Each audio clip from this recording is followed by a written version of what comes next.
मुरली ही गीत है, मुरली संगीत।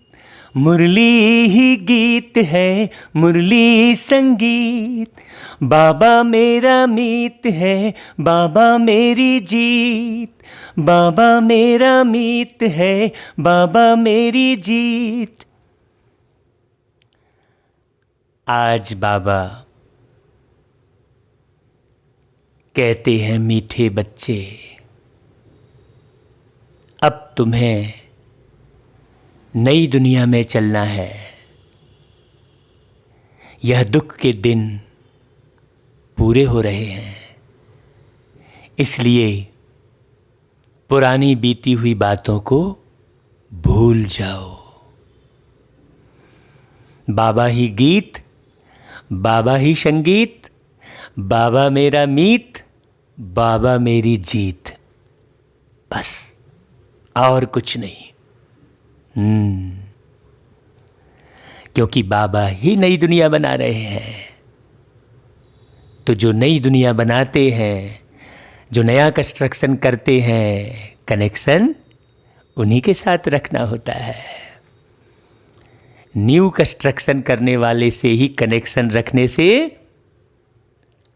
हमारा कल्याण होता है। बाबा कहते, तुम कर्मयोगी बच्चों को कौन सा अभ्यास निरंतर करना चाहिए? भाई कौन सा अभ्यास करना चाहिए निरंतर? तुरंत कमेंट कीजिए। अभी अभी शरीर निर्वाह अर्थ देह में आए और अभी अभी देही अभिमानी। हाँ, जैसे किसी वस्तु का उपयोग करते हैं और एक किनारे अलग रख देते हैं, फिर उपयोग करते हैं, फिर एक किनारे अलग रख देते हैं, उसमें उलझे फंसे थोड़ी रहते हैं। वैसे ही यह देह भी एक वस्तु ही तो है। जैसे 5 तत्व हर एक चीज़ में है, चाहे वो लकड़ी से बनी हो, चाहे प्लास्टिक से बनी हो, चाहे धातु से बनी हो, हर एक चीज़ में है। वैसे ही 5 तत्व से बना हुआ ये शरीर रूपी एक वस्तु ही तो है। इसका उपयोग करो और इससे अलग हो जाओ। कितनी सुंदर विधि बताई बाबा ने। देह की स्मृति बगैर कर्म तो हो नहीं सकता, इसलिए अभ्यास करना है कि कर्म किया, देह अभिमानी बने, फिर देही अभिमानी बन जाओ। बाबा जो है छूट दे रहे हैं, कहना चाहिए एक प्रकार की, कि चलो भाई कर्म करते, देह की स्मृति बगैर तो कर्म हो नहीं सकता। ऐसा अभ्यास तुम बच्चों के सिवाय दुनिया में कोई कर नहीं सकता। हाँ, ये बाबा थोड़ा सा जो है सरल कर रहे हैं आज के बच्चों को देखते हुए। जाग सजनिया जाग, गीत आप सुनते हैं भाई, तो कौन सी सजनिया जागे? आत्मा सजनिया। साजन कौन है? परमात्मा। लेकिन यहाँ पर एक भी सजनी अपने साजन की याद में नहीं रहती, उसे साजन की याद ही नहीं आती है। क्योंकि सब सजनियों ने सजनियों को ही साजन बना लिया है। आत्मा तो सजनी है ना भाई। देह अभिमान में आने के कारण हर सजनियों ने सजनियों को ही साजन बना लिया है। साजन तो दूर है। हाँ, वो गीत है ना, साजन मेरा उस पार है, मिलने को दिल बेकरार है। साजन मेरा उस पार है, मिलने को दिल बेकरार है। जिनके लिए ये अखियाँ तरसी थी, जिनके लिए ये बरसों बरसी थी, होने वाला उनका दीदार है, ये तो जन्मों जन्मों का प्यार है। तो कौन सा साजन उस पार है भाई? 5 तत्व से पार है मेरा साजन। तो मुझे भी इस 5 तत्व से बने पुतले से पार निकलना होगा, बाहर निकलना होगा, अलग समझना होगा स्वयं को। इसमें शरीर छोड़ने की बात नहीं है भाई। शरीर में बैठे रहो। आप ट्रेन में बैठे बैठे बहुत लोगों को याद करते रहते हो। ट्रेन की याद थोड़ी रहती है कोई। सोफा सेट में बैठे बैठे बहुत लोगों को आप याद करते रहते हो। सोफा की याद थोड़ी रहती है आपको। वैसे ही तो है इस शरीर रूपी गाड़ी में, जिसमें बैठकर आप ये जीवन की यात्रा कर रहे हो। तो इस शरीर रूपी गाड़ी में बैठे बैठे उस पार रहने वाले कहते हैं, पार ब्रह्म परमेश्वर तुम सबके स्वामी। पार ब्रह्म परमेश्वर माने इस ब्रह्मांड से उस पार रहने वाले। हाँ, ये अंडे मिसल है। ब्रह्मा के द्वारा निर्मित हुआ ये अंडे मिसल संसार है, इसलिए इसे ब्रह्मांड कहते हैं। और ब्रह्मा के द्वारा ये जो संसार बना है, ये किन्होंने बनाया है भाई? वही साजन शिव ने बनाया है। ओम शांति। रूहानी बाप कहते हैं, मीठे मीठे रूहों ने अथवा बच्चों ने यह गीत सुना। इसको कहा जाता है ज्ञान का गीत। ये भक्ति का गीत नहीं कहलाएगा। जाग सजनिया जाग। बाबा कहते यह गीत तो बहुत अच्छा है। तुम आत्माएं अब जाग गई हो। ड्रामा के राज को भी अभी तुम जान गए हो। भाई जान गए हो ना। बाबा बड़े अथॉरिटी से बोल रहा है, तुम पर पूरा भरोसा करके बोल रहा है। अनजान तो नहीं हो भाई। हाँ, जो जो अनजान है वो हाथ खड़ा कर ले भाई। हाँ, भक्ति मार्ग का तो कौतुक देख लिया है ना। जो कुछ बीता वह तुम्हारी बुद्धि में है। तुम अपने बीते हुए 84 जन्मों की हिस्ट्री को जानते हो। बाबा ने बताई है वो हिस्ट्री पूरी, कैसे कैसे हम नीचे गिरे। नीचे गिरने की हिस्ट्री का पता है, ऊपर चढ़ने की हिस्ट्री का किसी को नहीं मालूम। सोचो, तो ऊपर चढ़ने की हिस्ट्री कौन बताएंगे? ऊपर वाले ही बताएंगे ना भाई। जिनको कहते हम ऊपर वाला, वो है सारे जहां का रखवाला। ये गीत की बीच की लाइन मुझे याद दिलाई बाबा ने। तो बाप ने 84 जन्मों की कहानी सुनाई है, और ये कहानी रियल कहानी है, सत्य कहानी है। ये किसी के मनगढ़ंत कहानी नहीं है, ये बाबा की जुबानी है। हाँ, हमने सुनी है ऐसी कहानी, है ना कहीं पर किसी की जुबानी। ओ रूह पे मेरी रंग रूहानी, ऐसे चढ़ा जैसे बारिश का पानी। किसी की नज़र मुझ पर पड़े ना पड़े, प्रभु की नज़र का हुआ है असर। किसी की नज़र मुझ पर। तो ये जो गीत हम सुना रहे हैं, ये जो बाबा की बातें हम बता रहे हैं, यह है नई दुनिया के लिए नई बातें। है ना भाई? ये आगे की कहानी सुना रहे हैं हम। आगे की कहानी आज तक कोई नहीं सुनाता है। सब जो घटी हुई होती है कहानी, उसे ही मिर्च मसाला लगाकर सुनाते हैं, अपना मन मत लगाकर। बाप द्वारा तुम नई बातें सुनते हो। बाप बच्चों को धीरज देते हैं, बच्चे अब नई दुनिया में चलना है तो पुरानी बातों को भूल जाओ, एकदम भूल जाओ। हाँ, क्या काम की वो सड़ी गली बातें है ना भाई।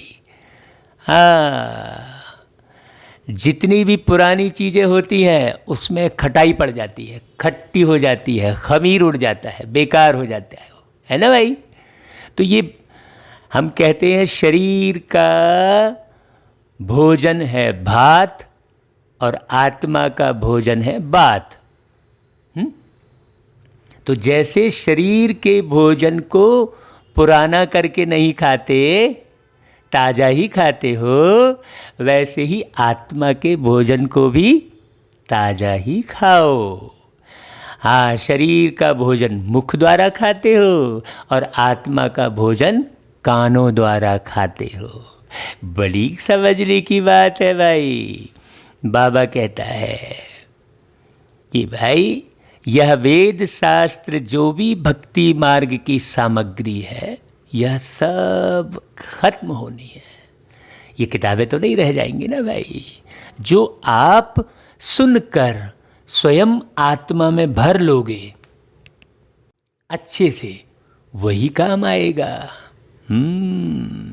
याद रखोगे तभी तो सतयुग में आओगे, और याद ही नहीं रखोगे तो कैसे आओगे भाई। याद के ऊपर से पहले भी मुरली चलाई है, आप अच्छे से सुनना। बाबा कहता है यह जो वेद शास्त्र है वो भक्ति मार्ग के हैं। वहाँ अर्थात सतयुग में भक्ति मार्ग का चिन्ह भी नहीं रहता।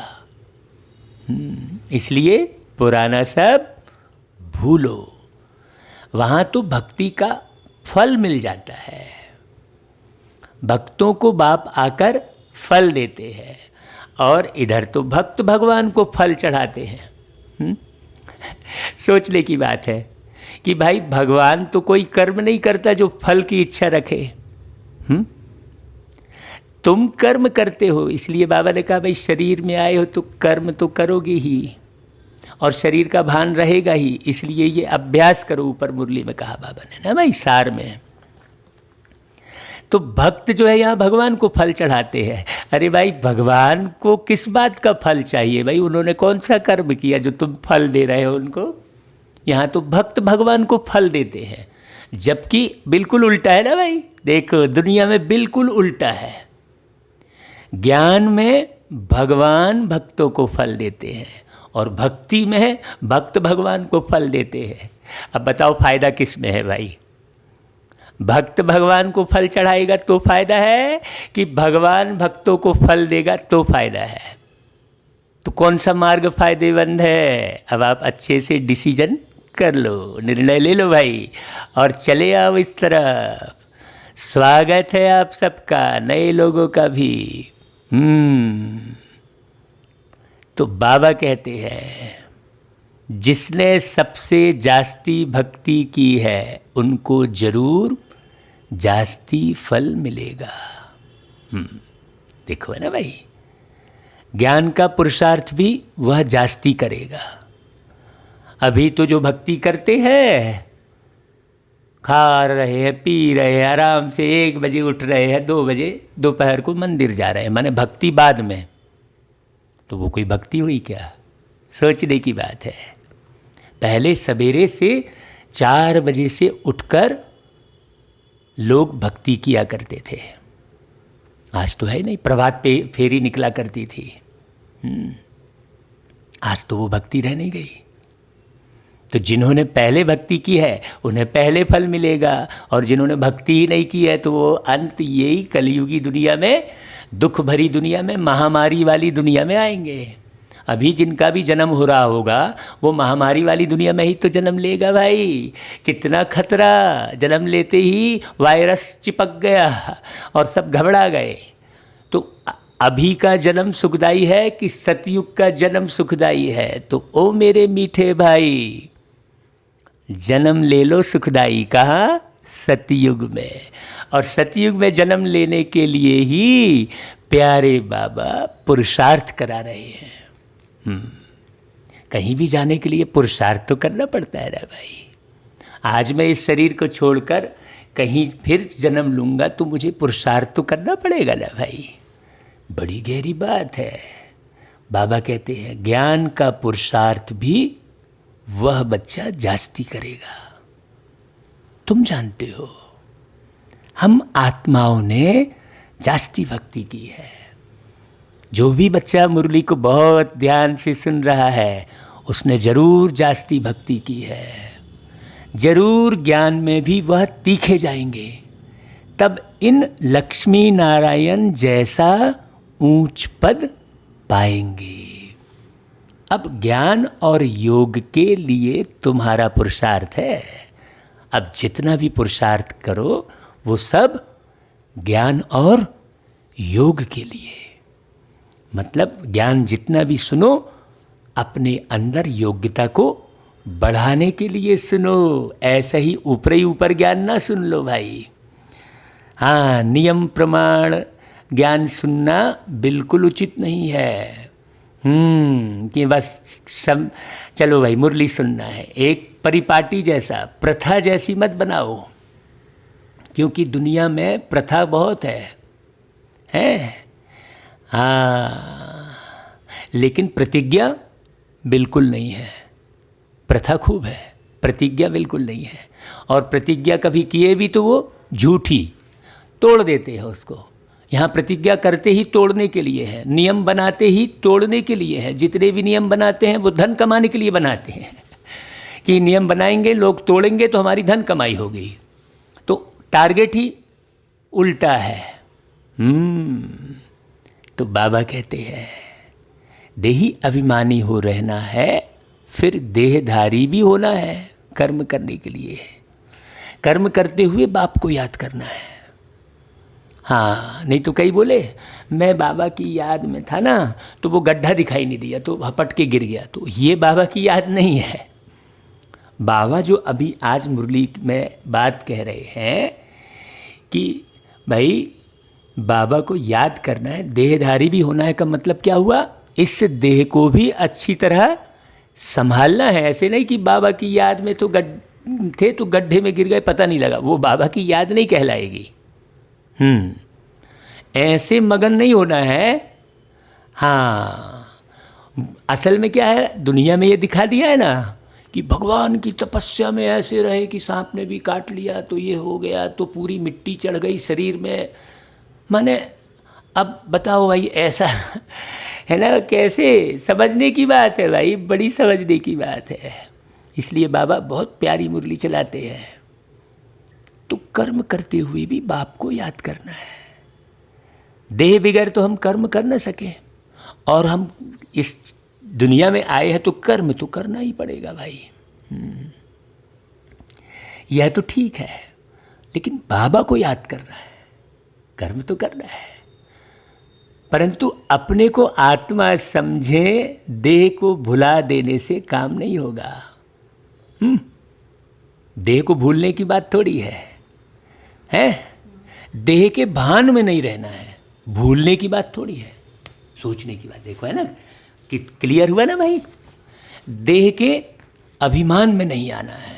अभी जैसे किसी ने कहा मारूंगा, तो मारूंगा तो किससे मारेगा? वो हाथ से ही मारेगा ना। तो उसे अपनी भुजाओं का अभिमान है, और भुजाएं तो विनाशी है। सोचो, ये आज जितने भी मार पीट खून खराबा, जितने भी आर्मी और ये सब बने, ये सब क्या है? आत्माभिमानी स्थिति सबकी हो जाए तो इतने खर्चे की आवश्यकता ही नहीं रहे। एक ज्ञान, सिर्फ आत्मा का ज्ञान कितना धन बचाएगा। मारकाट पूरी खत्म हो जाएगी यदि लोगों को ये पता चल गया कि अरे भाई ये तो मरा ही नहीं है, ये तो जीवित है, हमने तो इसके शरीर को मारा, तो कोई किसी को गोली ना मारे। है अभी तो मास्क नहीं लगाया है तो गोली मार दिए। अरे सोचो, क्यों? ज्ञान नहीं है आत्मा का। सोचने की बात है। बाबा कहते हैं कि भाई कर्म तो करना ही है। बाप की याद में बहुत मजा है।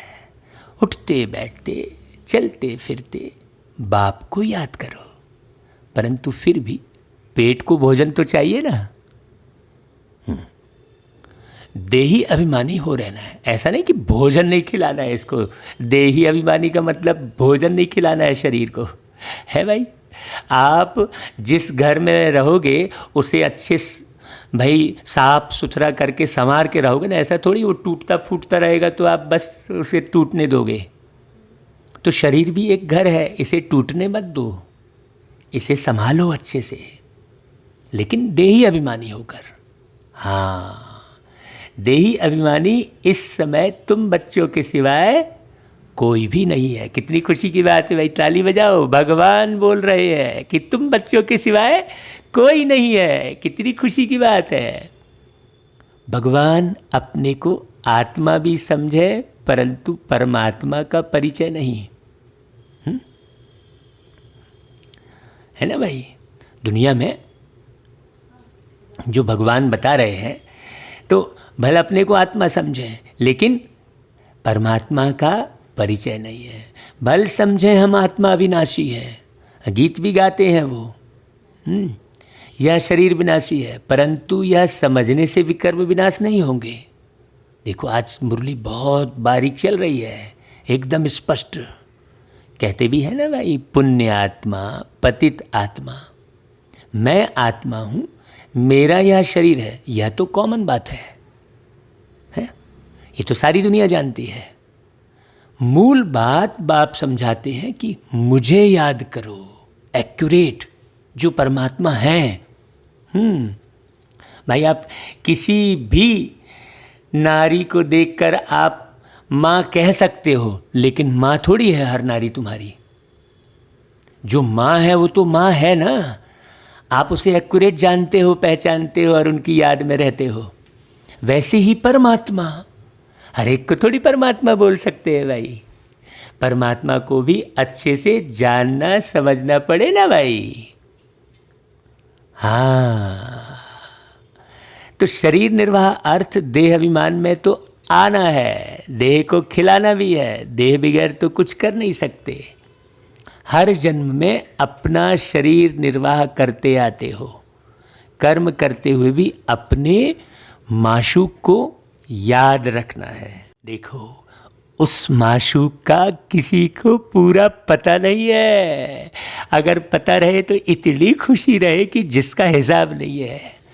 कहते हैं कापारी खुशी रहे, खुशी का पारा चढ़ा रहे हमेशा, ऐसा कहते हैं ना भाई। हाँ, उस माशूक अथवा बाप से हमको वर्षा मिलना है और उनकी याद से विकर्म विनाश होंगे, यह कोई नहीं समझाते हैं। दुनिया में कोई नहीं समझाते हैं। हाँ, कि उनकी याद से वर्षा मिलेगा। क्या मिलेगा तुम्हें भगवान से, ये कोई नहीं बताते। कहेंगे तुम्हारी हर मनोकामना पूर्ण होगी, तो तुम्हारी मनोकामना क्या रहती है सोचो। जो भगवान देते हैं उनका तो पता ही नहीं है, तो तुम्हारे मन चित्त में भी नहीं आता जो भगवान दे रहे होते हैं। भगवान से क्या मिलता है ये किसी को पता ही नहीं है। हाँ, तुम बच्चे नई बातें सुनते हो, तुम जानते हो घर जाने का हमको रास्ता मिला है। अपने घर जाकर फिर अपनी राजधानी में आएंगे। बाबा नया मकान बनाते हैं तो ज़रूर दिल होगी ना उसमें जाकर बैठे हैं। अब तुमको रास्ता मिला है जिसको और कोई नहीं जानते। कितने भी यज्ञ तप आदि करते, माथा फोड़ते रहते हैं, सद्गति को पा नहीं सकते। क्यों? क्योंकि रियल पुरुषार्थ ही नहीं है भाई। उस विधि को जानते ही नहीं है, उस सिस्टम को जानते ही नहीं है। अब जैसे कि ये मोबाइल है, अब मोबाइल चलाने के सिस्टम को नहीं जानोगे तो उसको हथौड़ी मारने से थोड़ी वो चल जाएगा। सोचने की बात है। तो बाबा से मिलने के, बाबा से वर्षा पाने के, बाबा इन द सेंस भगवान, तो माथा फोड़ने से थोड़ी मिल जाएगा, वो विधि थोड़ी मालूम पड़ जाएगी। आपको जैसे मोबाइल से सारा काम लेना है, उससे प्राप्ति लेनी है, तो उसकी चलाने की विधि को सीखनी होगी, उसको फोड़ देने से थोड़ी तो ऐसे ही माथा फोड़ने से थोड़ी कुछ होगा। सर पटकने से, माथा फोड़ने से, शरीर को गलाने से, शरीर को भूखा रखने से, ये तो कोई विधि नहीं हुई ना भगवान से मिलने की, है कि बाल जो है मुंडवा लेने से।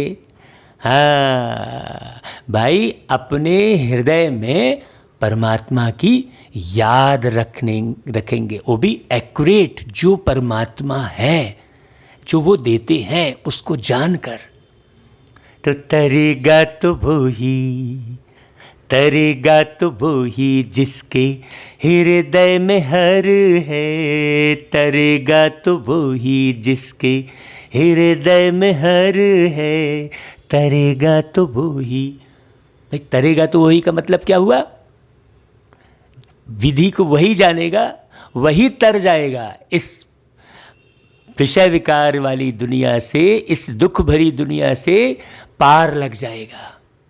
मुंड के मुंडाए से जे पापी जन तर जाए, मुंड के मुंडाए से जे पापी जन तर जाए, पापी जन तर जाए। मुंड के मुंडाए से जे पापी जन तर जाए। तो भेड़ क्यों न तर गई, भेड़ क्यों न तर गई जिसका मुंडा सारा धड़ है, तरेगा तो वो ही जिसके हृदय में हर है। और नीर के नहाए से जे, नीर यानी जल, तो नीर के नहाए से जे पापी जन तर जाए, नीर के नहाए से जे पापी जन तर जाए। तो मीन क्यों न तर गई, मीन या ना मछली, अरे मीन क्यों न तर गई जिसका जल में ही घर है, तरेगा तो वो ही। और तरेगा कौन? जिसे समझ होगी। अब मछली को तो समझ नहीं है ना भाई, है? मछली को तो मालूम नहीं है ना, भेड़ को तो पता नहीं है ना भाई। अब भेड़ के जैसे हम सर मुंडा लिए और मछली के जैसे हम नीर में नहा लिए और तर जाएंगे सोचे, तो थोड़ी होगा। विधि तो सीखनी पड़ेगी ना भाई।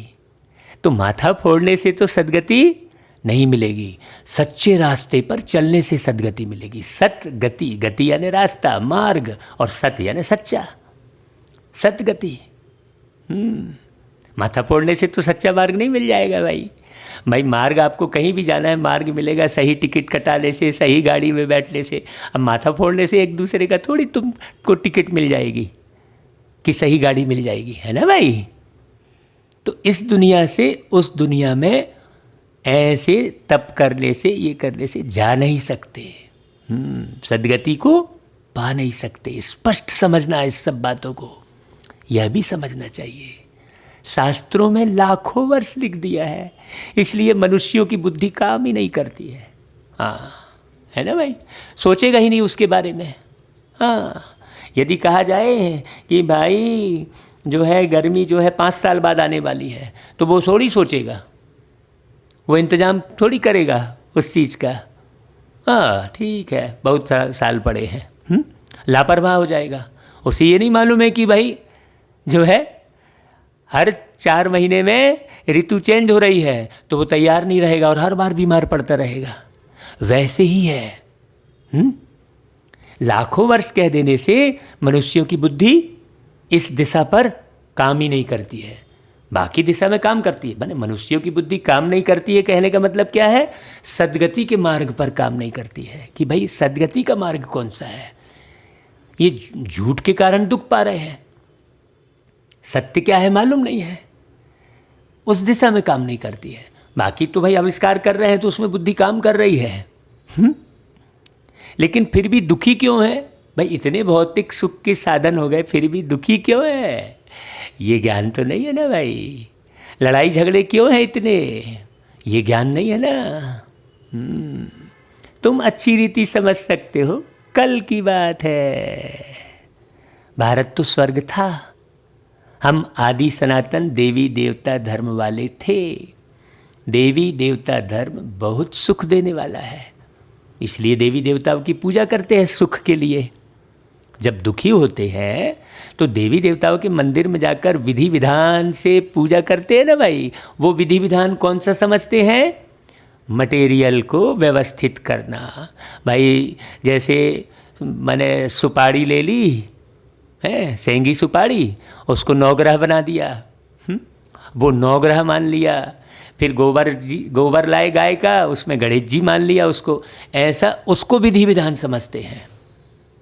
अब सोचो भाई, आपने पूजा की, वो सुपारी तो सुपारी की सुपारी रह गई है, वो गोबर तो गोबर ही रहेगा, उसे आप फेंकोगे ही है। थोड़े समय के लिए गणेश जी मान लिए, ऐसे थोड़ी होगा भाई, है सोचने की बात है। अब थोड़े समय के लिए किसी को भी कुछ भी मान लो तो प्राप्ति हो जाएगी, ऐसा तो है नहीं है। आप थोड़े समय के लिए मेरे को मुख्यमंत्री मान लोगे तो प्राप्ति हो जाएगी क्या? भाई जब गोबर को गणेश जी मान लेते हो तो मुझे भी मुख्यमंत्री मान सकते हो, लेकिन नहीं मान सकते ना, लॉ नहीं कहता ना, मैं मनवा सकता, ये भी रॉन्ग है? यदि मैं पीछे पड़ जाऊँ, नहीं तुम मुझे ही मुख्यमंत्री मानो, ये कोई बात है क्या? तो कितना भी प्रयत्न करें, है बाबा कह रहा है, धन खर्च करें, फिर भी स्वर्ग में जो सुख है वह तो मिल ना सके। तुम अच्छी रीति समझ सकते हो भाई कि भाई भारत जैसा सुख कोई भी पा नहीं सकता। किसको हेल्थ होगी तो वेल्थ नहीं होगी। हाँ देखो बाबा कितना क्लियर करके समझा रहे हैं, किसको वेल्थ होगी तो हेल्थ नहीं होगी। यह है ही दुख की दुनिया। तो अब आप कहते हैं हे आत्माएं जागो, हैं? अब कोई कहेगा हम जागे तो हैं, रोज दुकान खोल रहे हैं, जाके रोज ऑफिस जा रहे हैं, तो भाई अंदर से तो तुम अज्ञानता के अंधेरे में डूबे हुए हो। तब तो हे नयनहीन को राह दिखाओ प्रभु करके गीत गा रहे हो भाई। तुमको अब ज्ञान का तीसरा नेत्र मिला है। कितनी जागृति आई है भाई, आई है, कितनी खुशी की बात है। तुम सारी दुनिया की हिस्ट्री ज्योग्राफी जानते हो। बाबा कितना खुश हो रहे हैं देखो, क्योंकि बाबा ने बताया है ना, तो बच्चों को देख देख के बाबा खुश हो रहे हैं कि बच्चे जानते हैं भाई। देखो तो बाबा की खुशी वाली मुरली है ये। बाप जानी जाननहार है ना, इसका मतलब यह नहीं कि सबके दिलों को जानता है। यह कौन है, कितना समझाते हैं, या कहाँ तक पवित्र रहते हैं, कहाँ तक बाबा को याद करते हैं, मैं हर एक का यह ख्याल क्यों करके बैठूं भाई। बाबा कहते हैं मैं ऐसा ख्याल क्यों बैठ करूं।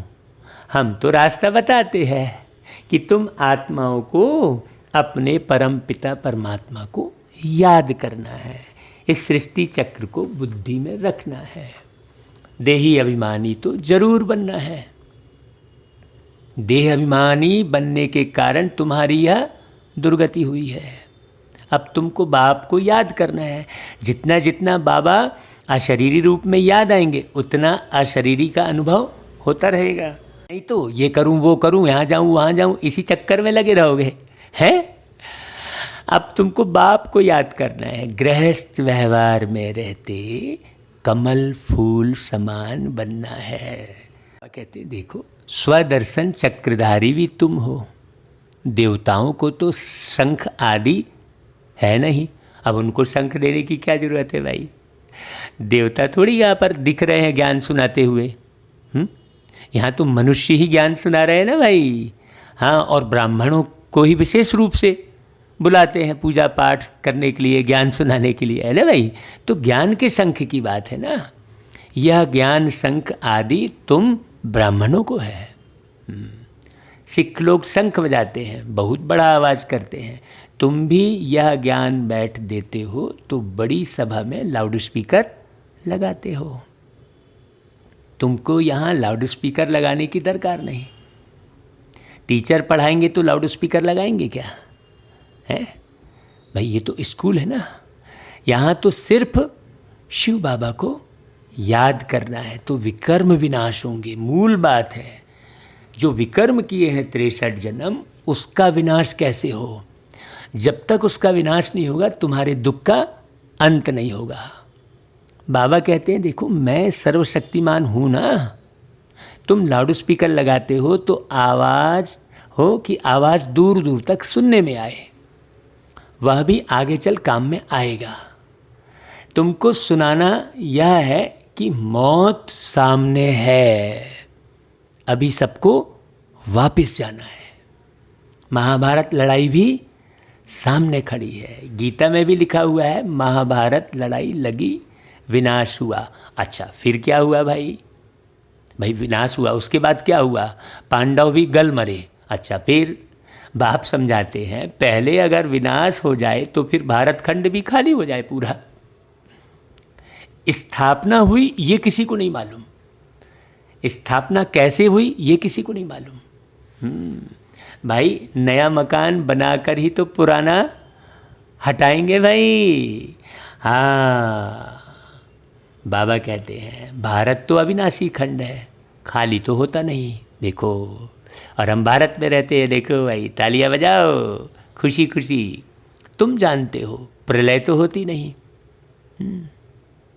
बाबा अविनाशी है तो उनका बर्थ प्लेस भी अविनाशी है। वो तो प्रलय हो गई कहते हैं, प्रलय हो गई माने पूरी जलमग्न हो गई पृथ्वी। हाँ? हमने इसके बारे में बताया था कि भाई पृथ्वी है के ऊपर जल है कि नहीं भाई? पृथ्वी के ऊपर ही जल है ना। आप कितना भी गहरा सागर है तो जितना आप नीचे जाओगे तो पृथ्वी ही तो मिलेगी आखिरी छोर में। तो कैसे पृथ्वी डूब जाएगी भाई? सोचने की बात है। बच्चों को खुशी रहनी चाहिए। बाबा सर्व का सद्गति दाता, सुख शांति करता है। जो भी आते हैं कहते हैं शांति चाहिए, हर एक यही बोलेगा। हाँ हर एक यही बोलेगा भाई आपको शांति चाहिए। आत्मा को इतनी शांति क्यों याद आती है? क्योंकि शांति धाम आत्माओं का घर है ना। सभी आत्माएं शांति ही चाहती हैं क्योंकि वो अधिक समय वहाँ रही हुई है, ये सिद्ध करता है। आप जिससे भी पूछोगे ना तो वो यही बोलेगा भाई मुझे तो शांति चाहिए भाई, बहुत मैंने शांति पूरी ख़त्म हो गई है बोलते हैं मेरे मन से, ऐसा बोलते हैं। तो ज़रूर शांति धाम के रहने वाले हैं ना। घर किसको याद नहीं रहेगा तो अशांत होगा ही है भाई। लौकिक में भी कोई कहीं गया रहेगा और घर याद नहीं आएगा तो कितना अशांत होगा। आप जरा सा किसी के यहाँ जाते हो और फिर वो उसका घर भूल जाते हो तो कितना भटकते हो। इससे पूछ उससे पूछ, अरे यार यहीं से तो गुजरा था, कौन सी गली है, ऐसा करते हो ना भाई। कितने अशांत होते हो। तो अशांत किए हुए हो क्योंकि तुम स्वयं को नहीं जान रहे हो कि तुम अति सूक्ष्म सितारे हो और सितारों की दुनिया ऊपर परम धाम है वो नहीं जान रहे हो। विलायत में कोई मरता है तो चाहते हैं ना भाई इनको अपनी जन्मभूमि में ले जाएं, हैं। यह अगर सबको पता होता कि भारत सर्व के सद्गति दाता, दुख से मुक्ति दिलाने वाले शिव बाबा का बर्थ प्लेस है तो उनका मान बहुत होता। एक ही शिव के ऊपर आकर फूल चढ़ाए, अब तो कितनों के ऊपर फूल चढ़ाते रहते हैं भाई। वो लोग भी आए जो फॉरेन वाले तो शिव को ही समझे अच्छे से, लेकिन सबने भटका दिया है तो ले अलग अलग जगह पे भागते रहते हैं वो लोग भी बेचारे। हाँ उन्हें तो पता ही नहीं है। भाई एक के ऊपर ही फूल चढ़ाते जो सबको सुख शांति देने वाला है, उनका नाम निशान ही गुम कर दिया है लोगों ने। हाँ क्या क्या करते रहते हैं। जो बाप को अच्छी रीति जानते हैं वही वर्षा लेने का पुरुषार्थ करते हैं, अपने को बदलने का पुरुषार्थ करते हैं। बाबा कहते हैं देखो भाई मेरा नाम ही है दुख हरता सुख करता। दुख से लिबरेट करके क्या करेंगे तुम जानते हो। शांति धाम में शांत रहते हैं, सुख धाम में सुख है। शांति धाम की जगह अलग और सुख धाम की जगह अलग। यह तो है ही दुख धाम भाई। शांति धाम है आकाश से उस पार और सुख धाम है धरती पर। सबको इस समय दुखी दुख है। अभी तुम जानते हो हम ऐसे सुख में जाते हैं जहाँ 21 जन्म कोई प्रकार का दुख नहीं होगा भाई। ये पक्का हो रहा है कि भाई केवल सुन बस रहे हैं। हाँ पक्का हो रहा है ना भाई सभी को नाम ही है सुखधाम, कितना मीठा नाम है। बाप कहते हैं तुमको कोई तकलीफ नहीं देते हैं इसके लिए। भाई कोई भूखा रहने के लिए थोड़ी बोल रहे हैं, कोई आग पे चलने के लिए थोड़ी बोलते हैं, वो तो आग पे चलते हैं। वो बाना लगा लेंगे, गाल में इधर से छेद करके उधर निकालते हैं। सोचो ऐसी कोई तकलीफ तो नहीं देते भाई बाबा आंखें है कितनी। बताओ, जहाँ तकलीफ नहीं दे रहे उसको फॉलो नहीं करते हैं लोग, और जहाँ अपार कष्ट है उसमें भीड़ लगी हुई है। बताओ है, इसको क्या बोलेंगे भाई। अब आप गाल को छेद करके इस पार से उस पार कर दोगे तो तुम्हारा कोई काम बन जाएगा क्या? सोचने की बात है, जो काम है वो तो तुम्हारे काम करने से ही बनेगा ना, है सोचने की बात है भाई। हाँ, लोग मनोकामना पूरी करो बोले, मन में जो काम है उसे तो हटाने की बात कर रहे हैं, और दुनिया में बोले मनोकामना पूरी होगी, माने मन में जो कामना है वो पूरी होगी बोलते हैं। अरे मन की कामना थोड़ी पूरी करनी है, ईश्वर के नियम प्रमाण, जो ईश्वर की जो विधि है, जो सुखधाम स्थापित करने का जो सिस्टम है, उसे समझने की ज़रूरत है। मनोकामना पूरी करने की ज़रूरत थोड़ी है, सोचने की बात है। बाबा कहते हैं भाई अपने को आत्मा समझना है, सिर्फ बाप और वर्षे को याद करना है बस, तो कोई तकलीफ थोड़ी दे रहे हैं।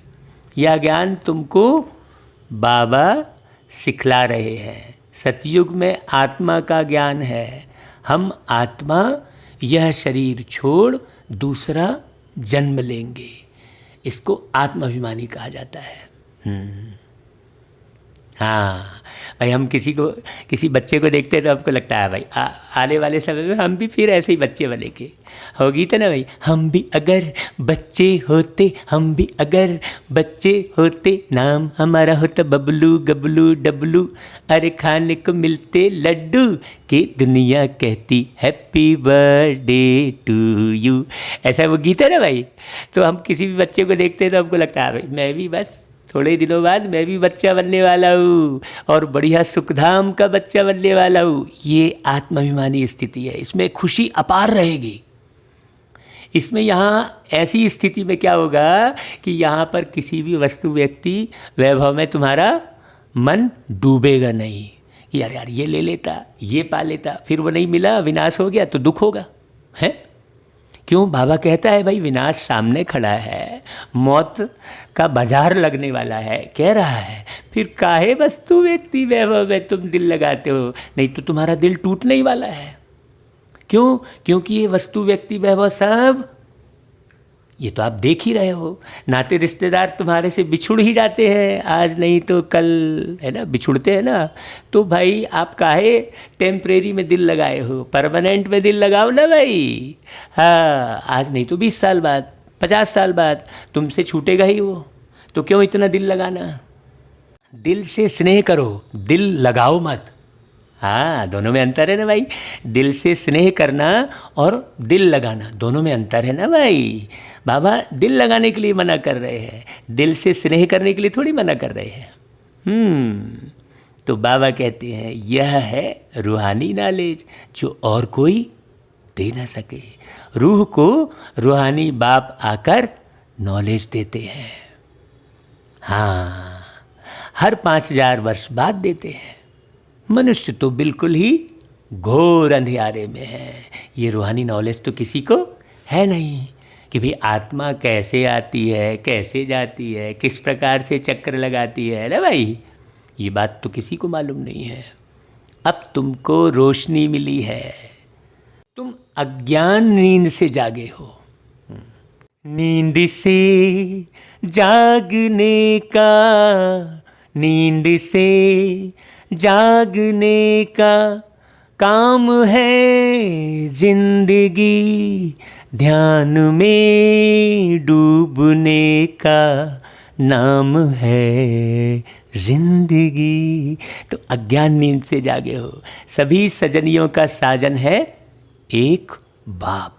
बाप कहते हैं मैं तुम्हारा बाप भी हूँ, साजन भी हूँ, गुरुओं का गुरु भी हूँ, सुप्रीम टीचर भी हूँ, सर्व गुरुओं का सद्गति दाता एक ही सद्गुरु भी हूँ, है ना भाई। कहते हैं बच्चे मैं सर्व की सद्गति करता हूँ, ऐसा कोई बोल सकता है क्या? गति के बाद ही सद्गति होती है। बाप ने समझाया है, हरेक की आत्मा को वापस जाना है। जितने शरीरों में आत्माएं बैठी हैं सबको वापस जाना है।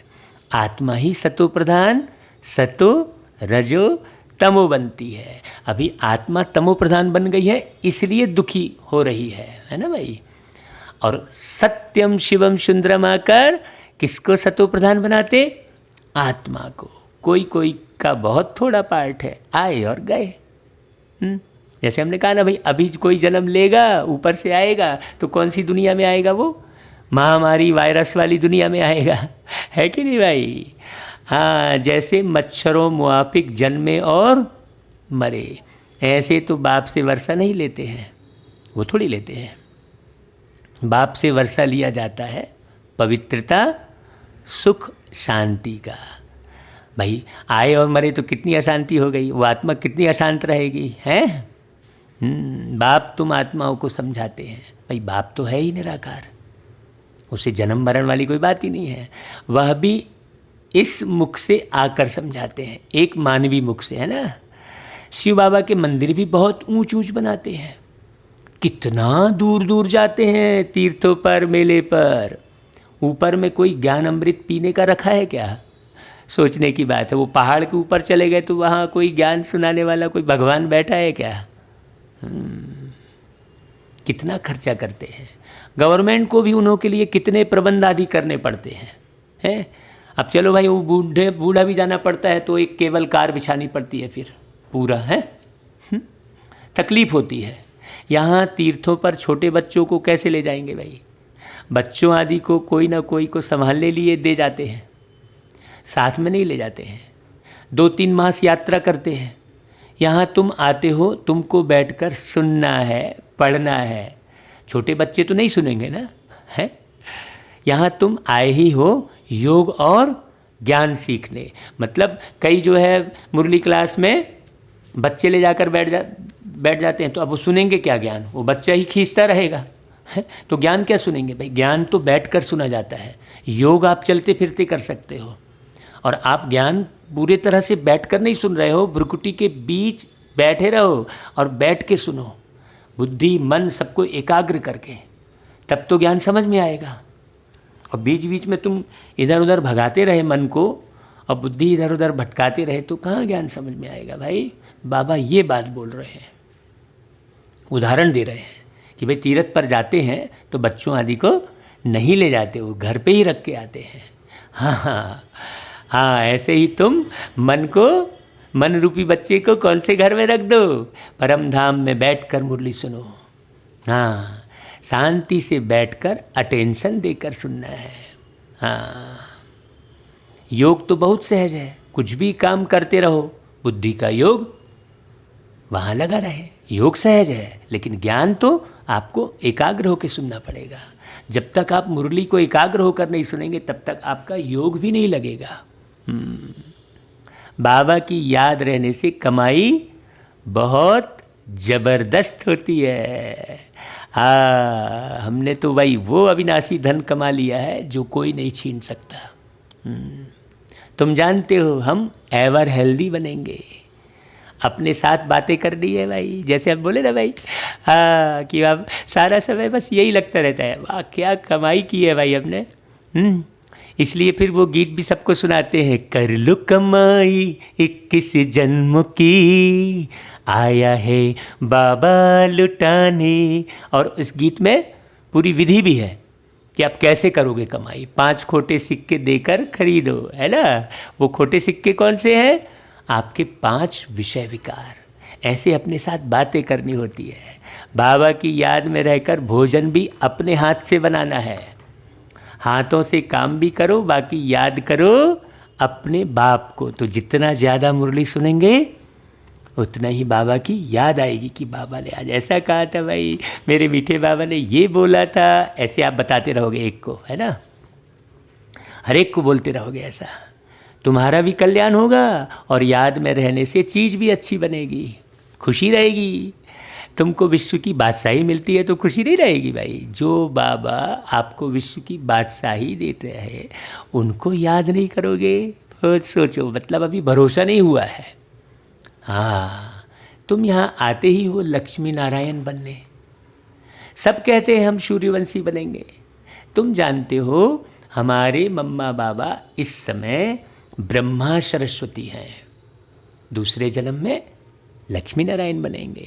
भविष्य में कोई क्या बनेंगे ऐसे किसके जन्म का पता नहीं है भाई। नेहरू क्या जाकर बना क्या पता किसी को है। हाँ, उस समय भाई नेहरू जी का शासन था तो ब्रह्मा बाबा नेहरू की बात कर दे रहे हैं। अभी भी बहुत से लोग गए हैं, क्या बने किसी को मालूम है क्या? तो ये सब चक्कर में नहीं पड़ना चाहिए। अच्छा, कुछ दान किया होगा तो यहाँ अच्छे कुल में जन्म लेंगे। अभी तुमको पूरा पता पड़ता है, मतलब सारा ध्यान अपने कर्मों को सुधारने में लगाना चाहिए।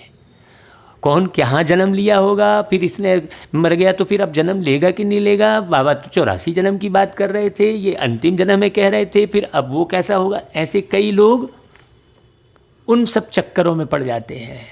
हाँ, बाबा कहते हैं देखो अभी इनका नाम है आदिदेव ब्रह्मा, आदिदेव सरस्वती, वही फिर स्वर्ग के मालिक बनेंगे। ये बाबा एक को घोषित करते हैं ना भाई, जिनके तन में आए उनके बारे में तो बाबा को पूरा मालूम है ना कि वो कौन है कैसे है।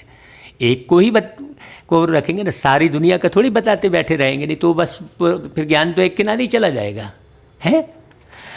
अच्छा, इनके बच्चे भी साथ हैं, वह भी कहेंगे हम स्वर्ग के मालिक बनेंगे भाई। जो पूरा पक्का होगा है वही जो है समझेगा, है ना। यह तो पक्का है। सूक्ष्मतन में भी तुम देखते हो, देवियों के मंदिर में भी बहुत मेले लगते हैं, देख तो रहे हैं ना भाई।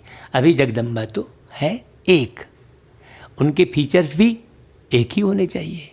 मम्मा को भी तुम देखते हो, तुम बच्चों के फीचर्स हैं, फिर नाम रख दिए हैं कन्याकुमारी, अधर कुमारी। तुम जानते हो यह हम ही बनते हैं। हम सब हैं ब्रह्मा कुमार कुमारी। जैसे हमें मालूम था कि जब हम ज्ञान में नहीं आए थे तो हम ब्रह्मा कुमार कहलाएंगे, मालूम था ना, लेकिन बन गए ना भाई ब्रह्मा कुमार। इसी एक ही जीवन में ऐसा ही ज्ञान पाते पाते फिर ब्रह्मा कुमार से फिर फरिश्ता बन जाएंगे, फिर फरिश्ते से देवता बन जाएंगे। बिल्कुल बहुत प्यारा सा सिस्टम है। युगल भी कहते हैं हम ब्रह्मा कुमार कुमारी हैं भाई, एक बाप के बच्चे हैं ना। तो तुम्हारा ही यादगार है, कहाँ पर? वो दिलवाड़ा मंदिर में। बरोबर तुम बैठ यह नॉलेज देते हो, अर्थ सहित यह दिलवाड़ा मंदिर है, परंतु यह तुम ही समझा सकते हो, और तो कोई समझा नहीं सकता भाई। तुम जानते हो हम स्थापना कर रहे हैं राजयोग से श्रीमत पर, भारत को स्वर्ग बना रहे हैं भाई। श्रीमत कौन सी है? पवित्रता। योग माना पवित्रता। अच्छा भाई, मीठे मीठे सिकिलधे बच्चों प्रति मात पिता बाप दादा का याद प्यार और गुड मॉर्निंग। रूहानी बाप की रूहानी बच्चों को नमस्ते, और हम रूहानी बच्चों की रूहानी मात पिता बाप दादा को याद प्यार गुड मॉर्निंग और नमस्ते। अच्छा भाई, फिर धारणा के लिए बहुत सुंदर सार है। पहली पॉइंट, ज्ञान और योग पर पूरा पूरा अटेंशन देना है। कई बच्चे ज्ञान पर अटेंशन देते हैं तो योग पर नहीं देते। हाँ, इसलिए योग पर भी बहुत अटेंशन देना। सुनते समय बहुत शांत एकाग्रचित होकर बैठना है। जब भी आप ज्ञान सुनने बैठते हो तो एक एक बात, ऐसा नहीं इधर क्लास भी चल रही है उधर हम कोई काम भी कर रहे हैं, नहीं। आप जो भी क्लास है, मुरली क्लास है और भी अलग अलग क्लासें आती हैं, उन्हें बहुत ध्यान से बैठ कर सुनिए। कर्मयोगी भी बनना है। योग को बाबा ने कर्म करते हुए कहा है, और ज्ञान को बैठ कर सुनने के लिए कहा है ना भाई। अभी अभी उल्टा हो रहा है, अभी बैठकर योग कर रहे हैं और टेप में चालू कर दिए ज्ञान और चलते फिरते काम करते ज्ञान सुन रहे हैं। उल्टा हो रहा है अभी बहुत जगह पर, हमने देखा है। दूसरी पॉइंट, बाप ने जो घर का रास्ता बताया है वह सबको बताना है। क्यों? क्योंकि जाना तो वही है, जाना वही हम सबको, इस जहां से न्यारा है, हमें अब जाना है कि अब घर जाना है। तो मगन हो जाना है भाई। हाँ, स्वदर्शन चक्रधारी बनने के साथ साथ ज्ञान शंख भी बजाना है, जो दूर दूर तक आवाज़ जाए। शंख में बड़ी मधुर आवाज़ निकलती है ना, तो बड़ी मधुर आवाज़ से ज्ञान सुनाना है, बहुत मीठा होकर ज्ञान सुनाना है, बाबा की याद में रहकर ज्ञान सुनाना है। और शंख कैसे बजाते हैं? शंख को पकड़ के बजाते हैं, तो ज्ञान को भी पकड़ के सुनाना है, मतलब स्वयं में धारण करके सुनाना है। देखो शंख में कितना अर्थ आ गया है। शंख तो आप बिना पकड़े तो आप बजा नहीं सकते हैं, दूर रख के थोड़ी बजाओगे। उसी प्रकार ज्ञान का शंख बजाना मतलब ज्ञान को धारण करके फिर सुनाना है। ज्ञान शंख बजाने का कितना गहरा अर्थ देखो, है ना भाई। अच्छा भाई, फिर वरदान ले लो, ले लो, ले लो भाई वरदान। एक बाप दूसरा ना कोई, इस पाठ की स्मृति से एक रस स्थिति बनाने वाली श्रेष्ठ आत्मा भव।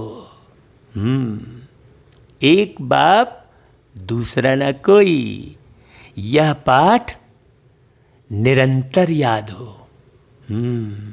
तो स्थिति एक रस बन जाएगी। स्नेह सबसे करो, लेकिन दिल एक बाप से लगाओ, क्योंकि नॉलेज तो सब मिल गई है, अनेक पॉइंट्स हैं, लेकिन पॉइंट्स होते हुए पॉइंट रूप में रहें। वही शंख बजाने वाली बात है ना, शंख को धारण करने वाली बात। यह है उस समय की कमाल जिस समय कोई नीचे खींच रहा हो। हाँ, अगर आप पॉइंट के रूप में रहेंगे, पॉइंट सुनाए तो ठीक, लेकिन पॉइंट के रूप में रहेंगे तो कमाल कब समझ में आएगी? जब कोई आपको नीचे खींच रहा हो, कोई आपकी निंदा कर रहा हो, कोई आपकी बुराई कर रहा हो, है ना, कोई आपको डांट फटकार रहा हो, बड़ी गहरी बात है। हाँ, कोई आपको उल जलूल बोल रहा हो, कोई आपको आगे नहीं बढ़ा रहा हो, आपकी योग्यता को नहीं पहचान रहा हो, बहुत सारी है पॉइंट, है ना। बड़ी समझने की बात है। नीचे खींच रहा हो का मतलब क्या? कोई हाथ पकड़ के इस पहाड़ से नीचे खींच रहा है, ऐसा थोड़ी है। कभी बात नीचे खींचेगी, कभी कोई व्यक्ति, कभी कोई चीज़, कभी वायुमंडल, भाई यह तो होगा ही। हाँ, ऐसा तो है नहीं है कि भाई आप ऊपर चढ़ रहे हो तो आपको कोई नीचे नहीं खींचेगा, खींचेगा ना भाई। पतंग ऊपर चढ़ती है तो नीचे गिरती भी है ना। लेकिन सेकंड में यह सब विस्तार समाप्त हो, एक रस स्थिति रहे। जैसे पतंग उड़ाते हैं तो जैसे ही पतंग उड़ाते, जैसे ही नीचे गिरने लगती तो फट उसको तान देते हैं, ऐसा खींचते हैं। हाँ, वैसा ही अटेंशन, भाई पतंग उड़ाने वाले पर का अटेंशन रहता है ना भाई। जैसे ही पतंग नीचे गिरती है तो वो थोड़ा खींचता है। ऐसा ही बाबा की तरफ आप खींचो। हाँ, तब कहेंगे श्रेष्ठ आत्मा भव के वरदानी। हाँ, श्रेष्ठ आत्मा की निशानी बताई आज के वरदान में कि श्रेष्ठ आत्मा कौन? एक बाप दूसरा ना कोई, बस बुद्धि में, दिल में, बुद्धि में, मन में, एक बाबा दूसरा ना कोई। अच्छा भाई, फिर स्लोगन, नॉलेज की शक्ति धारण कर लो तो विघ्न वार करने के बजाय हार खा लेंगे। भाई हर जगह नॉलेज ही तो काम आएगी ना। अब आप कह रहे नहीं, अरे मेरे को तो समझ में नहीं आया, मेरे से तो ये भूल हो गई, तो तुम नॉलेज किस बात की सुन रहे हो भाई? तुम्हें तो पूरे सृष्टि का निर्माण करना है ना। तो आप अपने घर व्यापार को अगर अच्छे से नहीं नॉलेजफुल होकर चलाओगे तो पूरी सृष्टि का निर्माण कैसे करोगे? सोचने की बात है भाई। 10-20 भाई बहनों को मुरली सुनाकर उनको अपन ने आगे नहीं बढ़ाया है ना, उनको संपूर्ण नहीं बनाने में मदद की, तो फिर हम सतयुग में कैसे आएंगे? सतयुग का फर्स्ट प्रिंस कैसे बनेंगे? है ना, ये बड़ी बात समझने की। भाई सतयुग में तो पूरे विश्व के मालिक बनने की बात है ना आपके। हाँ, बाबा कहते हैं मैं राजाओं का राजा बनाता हूँ, तो ये बात समझने की है। अच्छा भाई, ओम शांति।